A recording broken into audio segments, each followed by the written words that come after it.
Daniel Mercer never thought a driveway could be the kind of thing that changes your whole life. But I learned the hard way that sometimes it is the small pieces of your world that people take first before they ever come for the rest. It started on a Thursday evening when I came back home to Cedar Ridge Estates after a double shift at the plant, tired in that deep bone way where you do not even feel like talking to yourself. And I turned onto my street like I always had for the last 25 years, expecting the same cracked but familiar concrete path leading up to my house, only to find nothing there at all. Just raw dirt and tire ruts and a kind of empty space that made my brain refuse to accept what my eyes were seeing. My driveway was gone, not damaged, not half destroyed, not patched over, but completely erased like someone had taken an eraser to a part of my life. And for a few seconds I just sat in my truck with the engine still running, thinking maybe I had taken a wrong turn or maybe I was too tired to process what I was looking at. But then I saw the edges, the clean cut where concrete had been jackhammered and hauled away. And that is when the second wave hit me, the realization that somebody had actually done this on purpose while I was gone. I stepped out slowly, boots sinking into the soft dirt where my driveway used to be, and I remember the sound was the strangest part. No crunch of gravel, no solid ground, just silence under my feet like the land itself had been hollowed out. My house light was still on, porch lamp buzzing slightly like nothing had changed, but everything had changed, because that driveway had been there longer than some of the neighbors had lived in their houses. I poured it myself with my father back when this whole area was still half farmland and half promise, before the gates, before the rules, before people started treating property like it was something you had to constantly earn the right to keep. I stood there a long time trying to make sense of it until I noticed the second thing, the laminated notice stuck into the dirt with a metal stake like a headstone. And when I pulled it out and read it under the porch light, it felt almost absurd, like a bad joke someone forgot to explain. Non-compliant driveway surface. Remove and replace with approved material within 30 days. And that word non-compliant just kept echoing in my head because it made it sound like my life's work was some kind of mistake that needed correcting. I laughed once, not because it was funny, but because the alternative was something heavier, and I remember saying out loud to nobody, "You have got to be kidding me." Because what kind of people show up while you are at work and decide to physically remove a part of your property like it never belonged to you in the first place? My truck was now half parked in the street, hazard lights blinking, casting orange light across the dirt where my driveway used to connect everything together. And I could already feel something shifting inside me, not anger yet, more like a slow disbelief turning into recognition that this was not an accident, this was a message. The next morning, I walked the property line with a coffee in my hand, trying to stay calm, trying to tell myself there was probably some misunderstanding. But the more I looked, the more intentional it became, because my neighbors still had their identical brick-patterned driveways, all perfectly aligned like a catalog photo, and mine was the only one removed, the only one reduced to bare earth like it had been singled out. That was when I first noticed how controlled everything around me had become. The matching mailboxes, the uniform paint colors, the trimmed hedges all at exactly the same height, like someone had slowly turned a neighborhood into a display model instead of a place people actually lived in. And then I saw her, Mrs. Linda Hargrove, standing across the street with her clipboard, watching me like she had been waiting for me to come outside, not rushing, not apologizing, just observing, and I knew immediately she was not there to explain anything. She was there to confirm something had already been decided without me. She walked over slowly, calm in that practiced way people get when they are used to not being questioned, and she said my name like she was checking it off a list. "Mr. Mercer, we issued multiple notices regarding your driveway surface compliance." And I remember staring at her trying to understand how a piece of concrete could require compliance in the first place. Because it had been there for decades doing exactly what a driveway is supposed to do, nothing more, nothing less. I asked her where my driveway was, and she did not even hesitate. She just said it was removed due to violation enforcement and will require replacement with HOA-approved materials if you wish to restore compliance. And there was no emotion in it at all, just procedure, like she was talking about trimming a bush instead of erasing part of someone's history. I told her that driveway was built before this HOA even existed, that I'd built it myself with my father, that it was not some decoration that needed approval, and she looked at me like I was the one being unreasonable, like history was irrelevant if it did not match their current standards. She tapped her clipboard once and said, "We understand your emotional attachment, But rules are rules, and that sentence hit me harder than I expected because it was so clean, so detached, like they had already trained themselves not to see people anymore, only violations. That night, I could not sleep. I kept replaying the image of my driveway being torn out and hauled away like debris. And the worst part was not even the loss. It was the certainty that someone had planned it, voted on it, approved it, and executed it while I was just out there working like nothing in my world was about to be changed. I started digging through old paperwork the next morning, partly out of anger, partly out of instinct, because something about the way she spoke made it feel like there was more to this than aesthetics. And that is when I found it, a document my grandfather had kept, an easement agreement between our land and the regional utility company, dated back decades, long before any of these houses existed. And it mentioned something I had honestly never paid attention to before: access rights to underground electrical infrastructure running through my property, including the transformer that serviced the entire eastern side of Cedar Ridge Estates.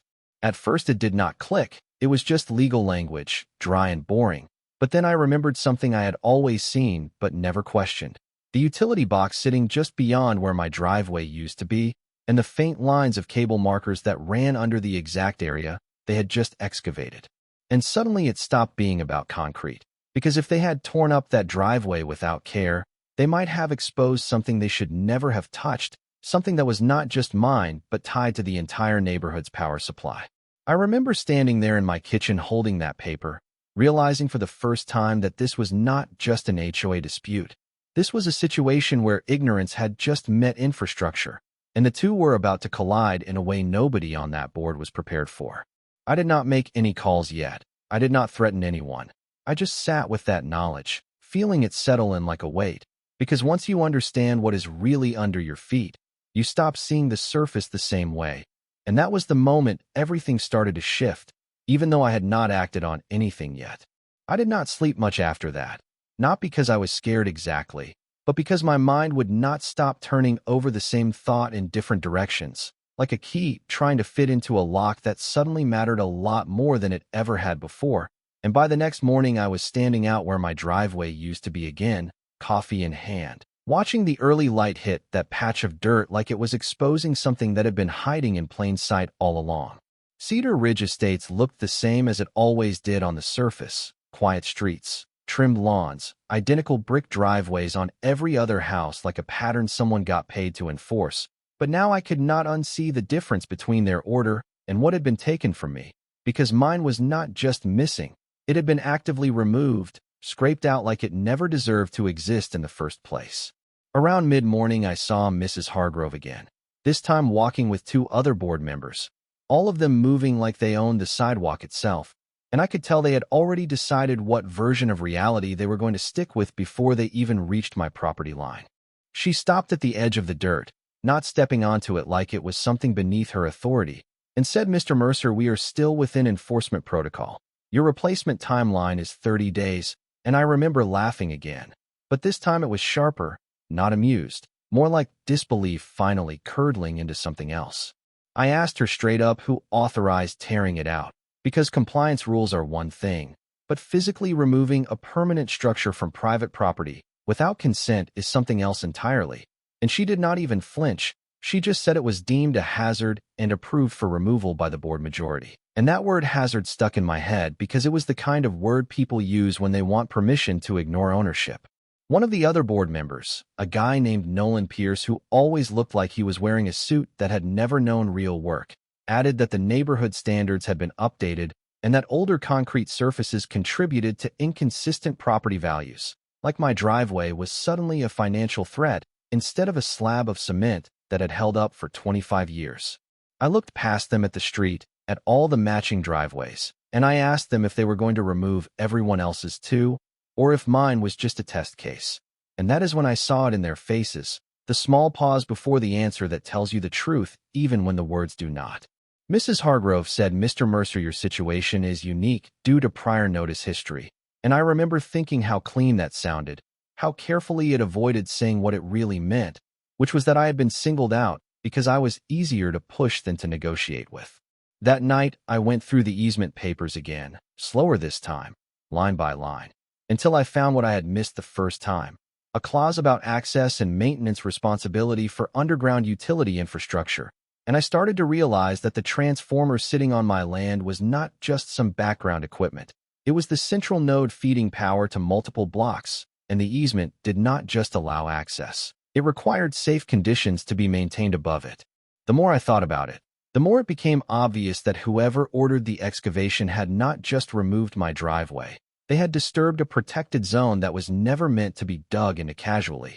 And if those lines were compromised, the utility company would not care about HOA opinions or neighborhood aesthetics. They would shut everything down until liability was clear.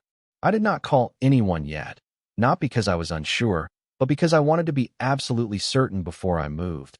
Because once you bring a utility company into something like this, there is no undoing it. There is no community vote that reverses physics. The decision came the next morning when I noticed something I had not paid attention to before. A faint smell of disturbed soil mixed with that metallic scent you only get when underground wiring has been exposed. And I saw a section near the transformer box where the ground had clearly been cut deeper than it should have been. Careless, rushed, like someone thought they were just removing pavement instead of understanding what was underneath it. That is when I picked up the phone and called the utility emergency line. And I remember exactly how calm my voice sounded, almost too calm, when I told them there had been unauthorized excavation on my property affecting known easement infrastructure, and I requested an immediate safety inspection. The operator asked me a few standard questions, and when I confirmed I was the easement holder, everything changed in tone. Suddenly, it was not a complaint anymore.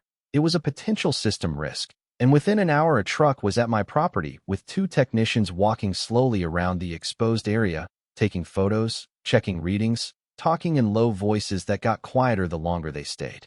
One of them finally looked up and said they were going to have to isolate the line until a full assessment was complete, and I did not need to ask what that meant, because I could already feel the shift in the neighborhood before it even happened.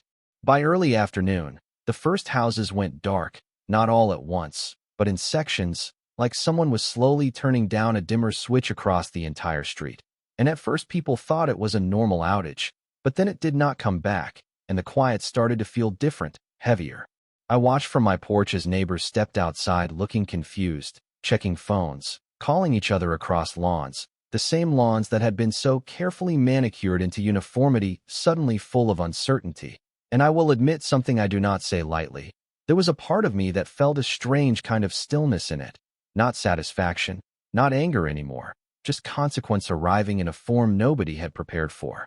Mrs. Hargrove showed up again that evening, this time without the clipboard, which was probably the first real sign that things had changed, and she asked me what I had done, not accusing exactly, more like someone trying to understand a mechanism they suddenly realized they did not control. I told her I did not do anything. I just reported unsafe conditions on my property, the same way anyone would if they saw exposed electrical infrastructure under a torn-up foundation, and she said they were just paving a driveway. Like that explanation still made sense in the context of what was now happening. And I remember shaking my head because that was the moment I realized they truly did not understand what they had disturbed. That night the neighborhood was half dark, half lit. Generators started appearing like emergency lifelines, and I sat in my kitchen listening to the low hum of confusion outside, thinking about how quickly order collapses when it is built on assumptions instead of understanding. And for the first time since this started, I stopped feeling like something had been taken from me and started realizing something else entirely had just been exposed. The third day felt different the moment I stepped outside, not because anything had changed visually in a dramatic way, but because the neighborhood no longer had that controlled, polished silence it always carried. It felt unsettled now, like a system running without confidence in itself. Some houses had power back in short bursts. Others were still dark, and you could hear generators humming unevenly across Cedar Ridge estates, like scattered mechanical heartbeats, trying to keep something alive that was already slipping out of balance. I stood near where my driveway used to be, that same patch of dirt still sitting there like a quiet reminder that none of this had actually started with the utility company or even with me. It had started the moment someone decided my property was negotiable. Around mid-morning, I saw Mrs. Hargrove again, but this time she was alone. No clipboard, no board members behind her, just walking slowly like she had aged several years in 2 days. And I could tell she had rehearsed what she wanted to say, but had already realized none of it would land the way she needed it to. She stopped at the edge of the dirt again, but this time she stepped onto it without hesitation, like the boundary itself had lost meaning, and she said, "Mr. Mercer, we need to resolve this. The board is prepared to restore your driveway exactly as it was. Full replacement, full compliance approval, anything you want. Just authorize restoration of power cooperation." I remember looking at her for a long moment before answering, because what struck me was not the apology or even the desperation. It was how quickly certainty had collapsed into bargaining. I told her calmly that I did not authorize the outage. I did not create the condition. I simply reported what was unsafe on my property under an existing easement, and if the neighborhood infrastructure could not survive basic legal scrutiny, then that was not on me. She tried to push back, saying it was just a misunderstanding, that the demolition crew had been instructed to proceed carefully. But then I interrupted her and asked a simple question: who told them to dig that deep? Because she already knew the answer but did not want to say it out loud. That pause told me everything I needed to know, because when people stop defending actions and start defending intentions, it usually means the outcome is already out of their control. Later that afternoon, a representative from the utility company came by again, this time more formal, and explained to me that the excavation had indeed violated a protected easement zone, and that until structural safety and liability were fully resolved, they could not legally restore full service to the affected sections. He was careful with his words, but the meaning was clear. This was no longer a neighborhood issue. It was a compliance and liability issue now, and those never get solved with neighborhood meetings. I remember sitting on my porch that evening watching the sky shift into that soft gray light before sunset, listening to the distant hum of generators and thinking about how fragile the entire system really was. Because for years this place had felt stable, permanent even, but it turns out stability was just agreement. And once agreement breaks, everything underneath it becomes visible at once. The next morning, Mrs. Hargrove returned again, and this time she had a folder instead of a clipboard, and she did not waste time pretending anymore. She said the board would approve a full restoration of my original driveway, grandfathered specifications, no HOA material requirements, and they would cover all costs including damages. And she also added that a formal written apology would be posted publicly on the community site. There was something almost surreal about hearing it, like watching a machine that had always been rigid suddenly learn how to bend just to keep itself from breaking.